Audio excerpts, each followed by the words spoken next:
Al regreso, Tomás Chufardi nos lleva a un mundo desconocido y aterrador, la pornografía infantil. Esto es Ecoavisa y su Visión 360, sexta temporada.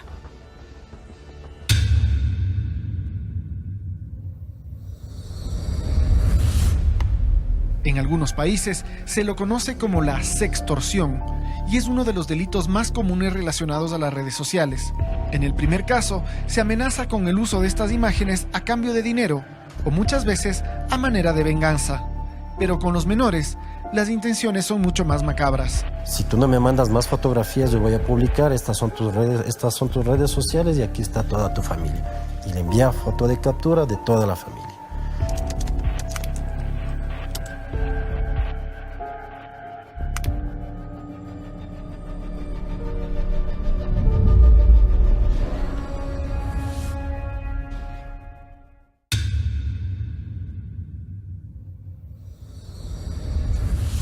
Es cada vez más común escuchar hablar de redes de pornografía infantil. Existen estremecedores casos de personas que han sido víctimas de mafias de este tipo que cometen violaciones, trata e incluso asesinatos. Son delitos graves que tienen su origen en Internet por medio de las redes sociales. Es ahí donde aparecen términos como grooming, sexting, sextorsión y muchas otras actividades que se enfocan en niños, niñas y adolescentes. En el siguiente reportaje, Tomás Chufardi nos lleva a un mundo desconocido por la gran mayoría, pero que está presente en todos nuestros hogares, a través de teléfonos celulares, computadoras y tabletas. Veamos quiénes son los depravados en la red.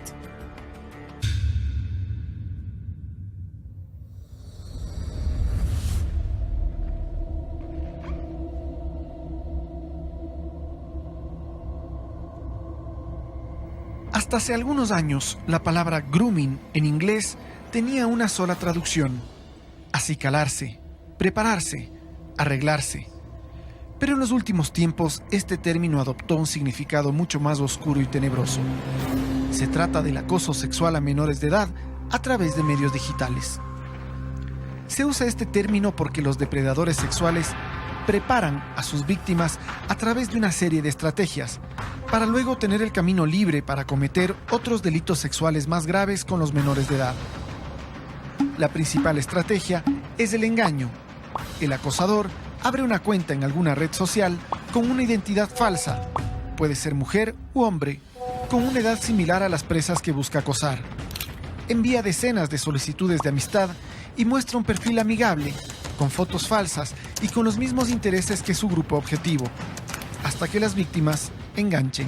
Ellos pueden abarcar a varios niños, niñas o adolescentes al mismo tiempo, enviando solicitudes grupales, para después, posterior a eso, ellos comenzar a identificar niños, a identificar perfiles con nombres jocosos, con nombres que tienen una cierta atracción sexual, identificando la edad, y comienzan ellos a hacer el abordaje. Jorge pertenece a la Fundación de Ayuda a Niños, Niñas y Adolescentes Víctimas de la Pornografía y junto a otros expertos de diversas áreas asisten a las víctimas en el ámbito psicológico, social e incluso legal. La Fundación también da charlas y capacitaciones en centros educativos. Una vez que la persona ya está, se podría decir, en confianza, enganchada con esta otra persona que tiene el perfil falso, comienzan a solicitar fotos. ¿En dónde estás? Tómate una foto. Está haciendo calor, sácate la blusita. No, yo no quiero, es que no puedo. Espera un tiempo prudente para nuevamente solicitar. Y así comienzan de poco a poco fotografías, videos. Eso fue lo que le pasó a una amiga de Clever. Él es experto en sistemas y denunció a través de Twitter lo que sucedía en una cuenta de Instagram. Una amiga me pide rastrear a un depravado de Instagram que pide fotos íntimas a chicas menores aquí en Ecuador. Instagram permite cuentas desde los 14 años en adelante, pero muchas niñas y niños manejan redes sociales desde mucho antes con edades falsas. Vigilen y conversen con sus hijos. Dentro de la actividad de sistemas, tomando en cuenta el ámbito de seguridad, te encuentras con muchos de estos casos. ¿ya? A veces no son necesariamente personales o cercanos, pero sí, en este caso específico, mi amiga, mi compañera de hace muchos años, tuvo un acoso hacia sus hijos a través de una cuenta de Instagram de alguien anónimo que le pedía contenido ilícito, que vendría a ser porque eran menores de edad. La cuenta que investigó Clever se llama Piecitos de todo el mundo y sobrepasa los 2.500 seguidores. En su descripción, invita a las chicas que quieran aportar lo hermoso de sus piecitos y de su figura, que envíen sus fotos al directo. Son cuentas como adolescentes que comparten contenido casi del estilo o del gusto infantil y adolescente. Normalmente el tipo de personas que están detrás de estos actos de grooming, que vendría a ser el acoso digital, pederasta básicamente, tienen afinidades o procuran crear perfiles con afinidades hacia adolescentes y niños. Existen cientos de cuentas de este estilo en Instagram, Facebook, Snapchat, Twitter e incluso YouTube, y en ellas se maneja un lenguaje juvenil que invita a los jóvenes a participar, y en base a conversaciones que parecen casuales, obtienen información. Suben imágenes divertidas, memes, y comienzan pequeñas charlas a intercambiar, a escalar en confianza mediante el chat. Y fue así justamente como sucedió. La hija de mi amiga llevaba ya escribiéndose con esta persona, que no se conocía la identidad al otro lado, ya un tiempito. Y en una de esas comenzó a solicitarle fotografías, que se acerque. Cuando empieza el intercambio de fotografías, se configura un nuevo delito, el sexting. El sexting es la solicitud, es solicitar información, solicitar fotografías, solicitar videos, solicitar que prendan las cámaras, las webcam, y que ellos comiencen a desnudarse, comiencen a demostrar sus partes íntimas o una foto de alguna parte íntima de los niños, niñas y adolescentes. En este punto, la víctima todavía no sabe que al otro lado hay un depredador. Es un juego de confianza y piensa que la otra persona es una chica o chico que están haciendo la misma travesura. Y empiezan a hacer retos. Entonces, ay, Valeria, qué lindo cuerpo que tienes. Entonces, ¿por qué no me mandas una foto sin la parte de arriba? Mira, yo te mando una. Entonces, como supuestamente son amigas, en teoría están compartiendo o comparándose cuerpos de mujeres. Cuando el groomer obtiene una imagen desnuda o comprometedora de su víctima, se devela y empieza la extorsión. En algunos países se lo conoce como la sextorsión y es uno de los delitos más comunes relacionados a las redes sociales. Las víctimas pueden ser adultos o menores. En el primer caso, se amenaza con el uso de estas imágenes a cambio de dinero o muchas veces a manera de venganza. Pero con los menores, las intenciones son mucho más macabras. Si tú no me mandas más fotografías, yo voy a publicar, estas son tus redes sociales y aquí está toda tu familia. Y le envía foto de captura de toda la familia. Comienza la menor o el menor a enviar fotografías, más fotografías, más fotografías, y el nivel de presión del menor comienza a crecer más. Me acuerdo que cuando tomó una de mis contraseñas de High Five, puso una foto, o sea, era la foto de otra persona íntima, de sus partes íntimas en mi foto de perfil. Y a los 12 años para mí eso era terrible. O sea, iban a ver mis amigos, iba a ver mi familia, iba a ver todo el mundo. Eso me aterraba y que pueda hacer más cosas. Si ya hizo eso, él sabe dónde vivo, dónde estudio, todo. Y obviamente siempre que le decía el juego era porque estaba aterrada. En esta época, me acuerdo que Es el testimonio de Carla, nombre falso de esta víctima de grooming hace más de 15 años, cuando las redes sociales todavía estaban en pañales y estos delitos poco o nada eran conocidos. En ese entonces, Carla tenía 12 años de edad.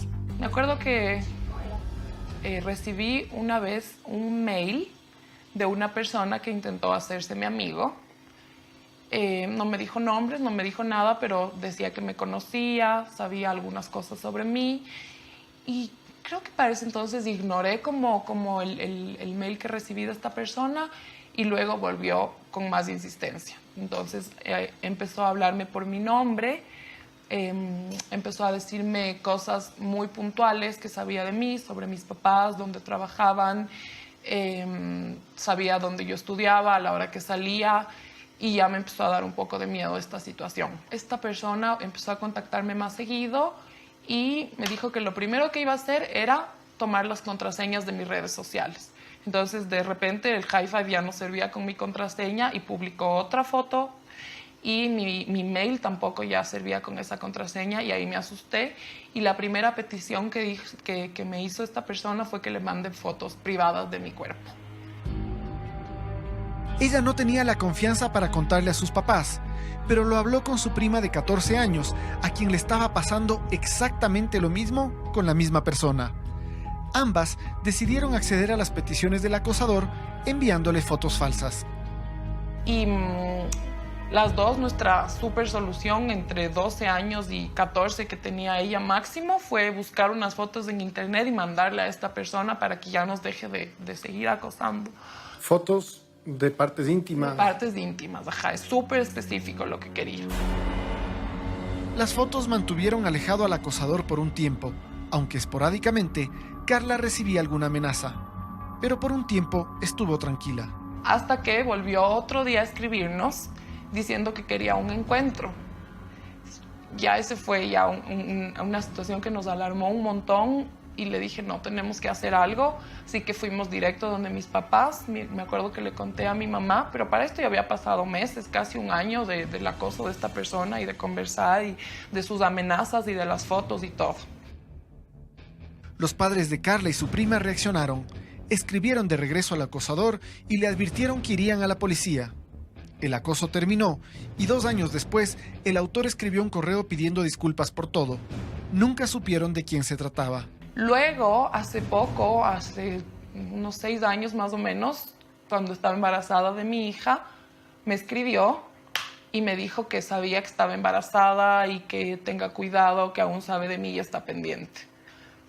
Me dio terror. Me acuerdo que ese fue lo que hizo que cierre mi primer mail, que era el que tenía toda la vida desde que era chiquita.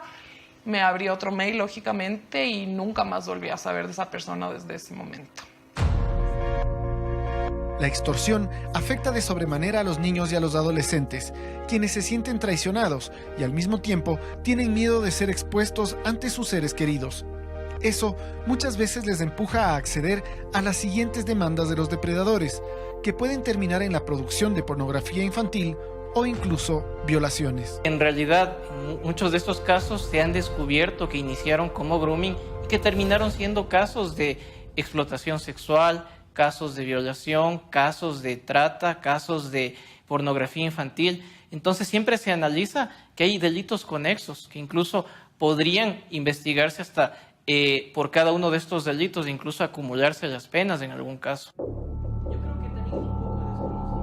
Para el fiscal Estrella está claro que las personas detrás de los perfiles falsos son criminales que buscan llegar muy lejos, pero para los investigadores es difícil identificarlos a tiempo, ya que las víctimas no avisan que están siendo acosadas, y cuando finalmente lo hacen, los padres instintivamente cortan la comunicación con estas personas, haciendo muy difícil su rastreo. Y muchas veces lo que se hace es eliminar inmediatamente esta información cuando lo inmediato que se debería hacer es solicitar y presentar la denuncia para poder identificar desde qué lugar se envió. ¿Pero ustedes es común atender estos casos? Sí suceden, hay muchos casos, no le puedo decir exactamente cifras, pero hay muchísimos casos y sobre todo porque están invisibilizados, no llegan como abuso sexual, violación, pornografía infantil, trata y finalmente iniciaron como grooming. Y el problema de descubrirlo se vuelve complejo. Pero si es complejo descubrirlo para los investigadores, peor aún para los padres que no tienen mayor conocimiento de la actividad de sus hijos en las redes.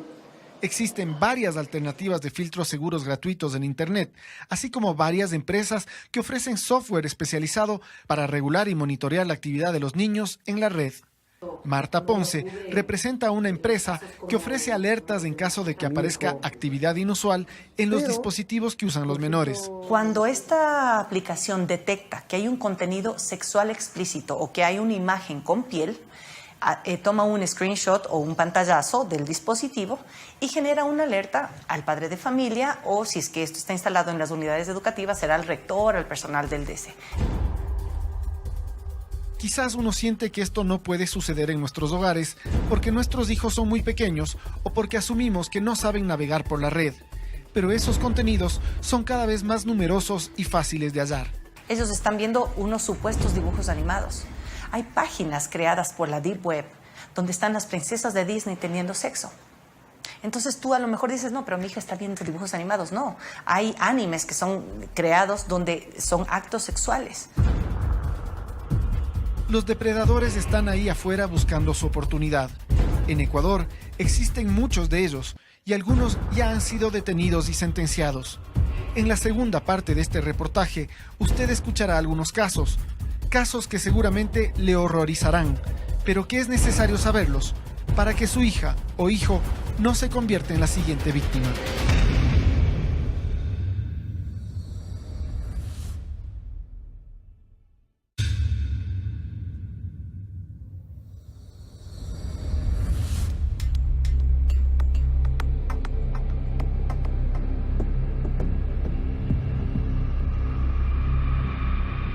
En la ciudad de Lyon, Francia, se encuentra la sede de la Organización Internacional de Policía Criminal, mejor conocida como Interpol.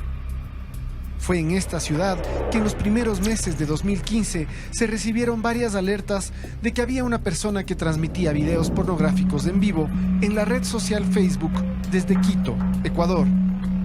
Inmediatamente esta organización puso en conocimiento del Departamento de Seguridad Nacional de Estados Unidos, quienes a su vez remitieron esta información a la Embajada estadounidense en Ecuador. Francisco Estupiñán trabajaba allí y recuerda los detalles. El individuo era un ecuatoriano quiteño que vivía aquí, que estaba abusando sexualmente de una niña de aproximadamente 6 años de edad. Y sus videos los estaba produciendo en vivo y enviando hacia otros pedófilos. La Embajada de Estados Unidos avisó a las autoridades ecuatorianas, quienes de inmediato se pusieron en la tarea de localizar a este sujeto. Y este sujeto, sin escrúpulos, violaba a la niña en video y lo subía a la red. Entonces, a esta persona la Fiscalía lo puso cargos por no solo la violación, sino también pornografía infantil y su máximo de la pena, que es permitido acá, no superó los 40 años por prohibición de la ley, pero ese es el máximo que se le dio en esa época y entiendo que era la sentencia más grande que se dé a alguien en ese tipo de delitos. La sentencia realmente fue de 38 años con 7 meses. El delincuente se llama Víctor Guamán Remache y era un albañil, una persona que en el día se dedicaba a construir casas y por la noche su afición era destruir vidas. Se pudo identificar que poseía computadoras, filmadoras, cámaras y se llegó a encontrar cierta cantidad alta de información de fotografías, videos que él subía en vivo. Más de 150.000 archivos con pornografía infantil. Ciertos horarios tenía el día para subir videos en vivo, fotografías en vivo, las cuales se comercializaban en todo el mundo y vinculándose a estas páginas de la web profunda, de la Deep Web. A su pequeña víctima le obligaba a usar un vestido rojo. Lastimosamente, ella no fue la única, pero afortunadamente se pudo salvar a 2 menores de sus garras. Cuando se rescató, se pudo rescatar a las 2 niñas de 7 años, 10 meses y a la otra nena de 2 años, pero nosotros también nos vimos en la impotencia de que existían más niñas que se presentaban en los videos, pero nunca se les pudo hacer el debido abordaje, el debido rescate, el debido seguimiento, y no se lo pudo hacer. La policía pidió la colaboración de la embajada para identificar la IP de donde se estaba contactando el acosador.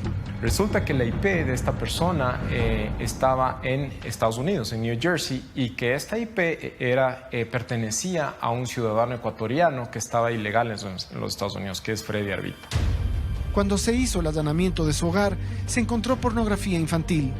Arbito escapó fuera de Estados Unidos, pero finalmente fue atrapado en Panamá. Regresó a los Estados Unidos y enfrentó un proceso legal, no solo por el grooming que había hecho a la víctima que estaba aquí en Ecuador, sino también por la posesión de pornografía infantil. A él se le dio 17 años de cárcel y esto fue obviamente un caso de colaboración entre varios gobiernos, como se puede dar cuenta, que es Ecuador, Panamá y Estados Unidos, lo cual creo que es la única forma de combatir al crimen organizado. Estos eventos no son excepcionales ni son aislados. Con mayor frecuencia, los medios dan cuenta de redes de pedófilos que negocian con pornografía infantil. El caso de la niña lojana Emilia Benavides develó que sus captores pertenecían a una mafia que utilizaba niños de entre 4 y 13 años para filmarlos ilegalmente. En otros países, la situación es similar e igualmente grave. En Argentina se lanzó una fuerte campaña contra el grooming, mientras que en Chile se descubrió hace algunas semanas un foro con 10.000 inscritos dedicados a hostigar y amenazar mujeres, utilizando fotos íntimas. El ciberacoso incluso llegó a Jeff Bezos, dueño de Amazon.com y el hombre más rico del mundo, quien dijo ser víctima de extorsión por parte de una revista que amenazaba con publicar fotos íntimas. Los delitos cibernéticos están muy presentes en nuestro país, pero están invisibilizados debido a que no los conocemos o creemos que por alguna razón estamos exentos de ellos. El momento en el que uno cree que esto no sucede en mi hogar, no sucede en mi familia, esto no sucede en Ecuador, esto sucede en otros países, ese es el primer problema. La tecnología parece ir más rápido que la conciencia y el conocimiento de los adultos, quienes muchas veces no saben lo que hacen sus hijos en las redes y a qué están expuestos. Entonces, el rato que nos exponemos, el rato que los chicos se exponen, están todos estos acosadores, estos predadores, mirando, analizando los perfiles. Y aquí no hay ni estrato económico, ni país, nadie está exento de caer en las garras de estos predadores. Para muestra un botón, en julio del año pasado llegó al correo de Visión 360 una denuncia anónima en donde se nos compartía más de 60 enlaces a videos, grupos de WhatsApp, enlaces y fotografías del caldo de pollo, que es la frase utilizada entre los pederastas para identificar el material pornográfico. Utilizan redes peer-to-peer para poder descargar este contenido. Tenemos, hay plataformas de chat en donde se pueden crear grupos de este tipo de contenido. El subteniente Muñoz pertenece a una unidad especializada de la policía dedicada exclusivamente a investigar y perseguir a los delincuentes cibernéticos. Trabajan con software que ha sido provisto por organizaciones mundiales de seguridad. Nosotros como unidad tenemos varios sistemas, tanto software como hardware, que nos permite identificar a personas que están cometiendo ilícitos tanto en fraude electrónico como también en la situación de pornografía infantil. Nosotros determinamos quién está intentando tal vez contactarse con una menor, quién está ya contactando con una menor tratando de, como les decía en el sentido del grooming, obtener información, obtener imágenes. Los acosadores están en todas partes, en un teléfono celular, en una tablet o incluso en un juego de video. Mientras más interconectados estemos, estos delincuentes buscarán la forma de escabullirse y atacar. Ahora chatean a través de estos juegos virtuales. Específicamente había uno que recuerdo se llamaba Minecraft, en el cual el niño comienza a creer que está jugando con otros niños, pero en realidad está jugando con alguien que es una persona mayor de edad y que tal vez tenga otro tipo de interés sobre ese niño. ¿Se debe entonces prohibir a los menores de edad que utilicen la tecnología? Hoy en día eso es prácticamente imposible, ya que dependemos de ella en muchos niveles. Quizás lo que debemos hacer es empezar a acercarnos a nuestros hijos o hermanos menores y entender en qué mundo se desenvuelven, qué es lo que están descubriendo a través de estos aparatos. ¿Qué hubiera hecho si no me animaba a contarles porque pensaba que yo podía solucionar y pasaba ese encuentro? O sea, tal vez no sé qué hubiera hecho esa persona, no sé ni quién era y me aterra. O sea, yo tengo un montón de miedo. El acoso, la extorsión, la pornografía infantil, la violación, son todos delitos penados por la ley en el Ecuador. Son amenazas que pueden estar presentes en el celular o la consola de juegos de su hijo. ¿Cómo prevenirlos?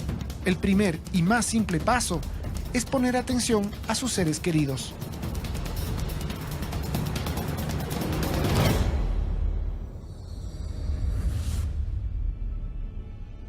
Siga con nosotros, aún tenemos más.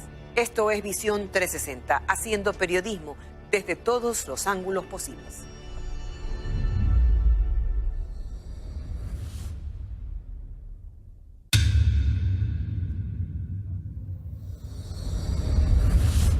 En esta sexta temporada, nuestro compromiso con ustedes no cambia. Visión 360 trabaja arduamente para llevarles cada domingo la verdad detrás de cada historia. Aquí un adelanto de los temas en los que estamos trabajando.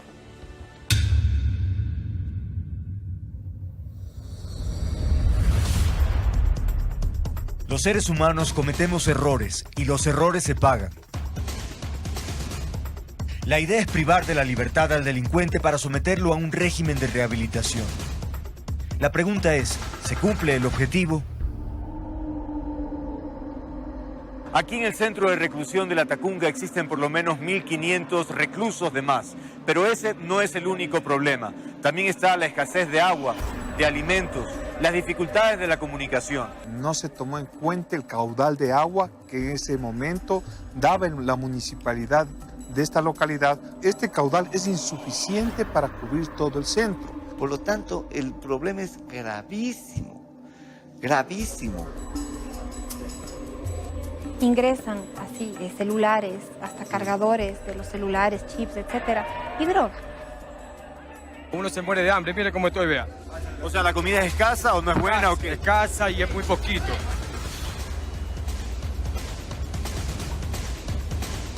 El gobierno tiene por delante el reto de hacer funcionar un sistema de rehabilitación plagado de problemas. Habría que priorizar lo urgente, aquello que dignifique la vida del privado de libertad.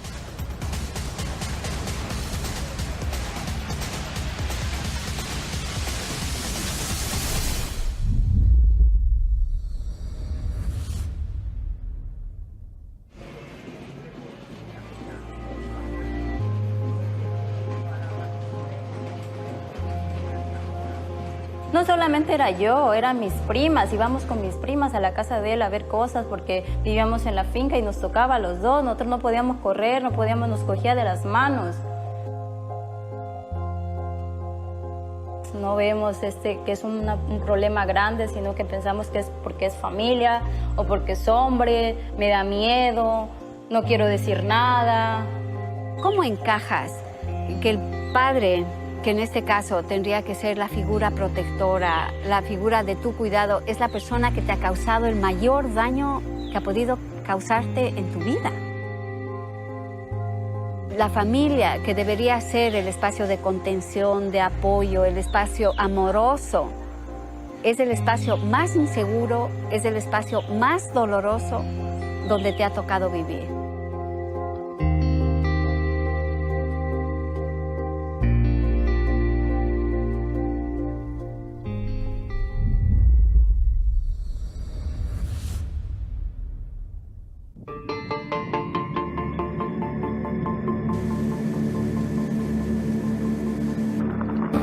Entre la espesa vegetación del páramo andino, donde abundan los pajonales, existen riachuelos que dan origen a los grandes ríos que cruzan las ciudades del Ecuador. Los seres humanos hemos aprovechado al máximo los recursos que nos brinda la naturaleza, pero lo hacemos de forma inconsciente e irresponsable. Ahora, los mares, ríos y océanos se han convertido en enormes vertederos de basura.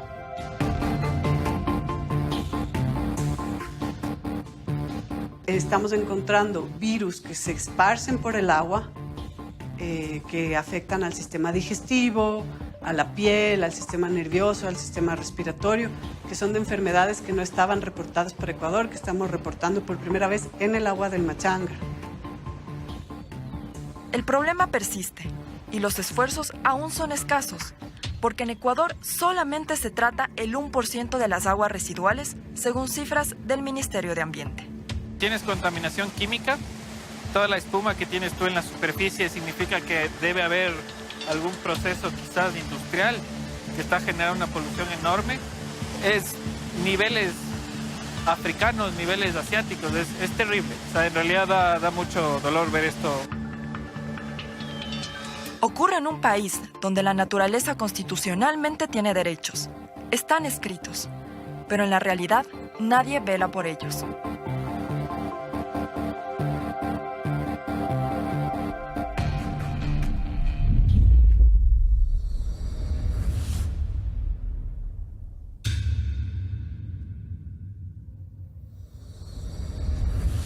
Gracias por acompañarnos cada domingo. Como todas las semanas, queremos seguir construyendo con ustedes el mejor periodismo posible. En Visión 360 seguiremos recorriendo, cuestionando y caminando hacia la verdad. Un abrazo. Seguimos adelante.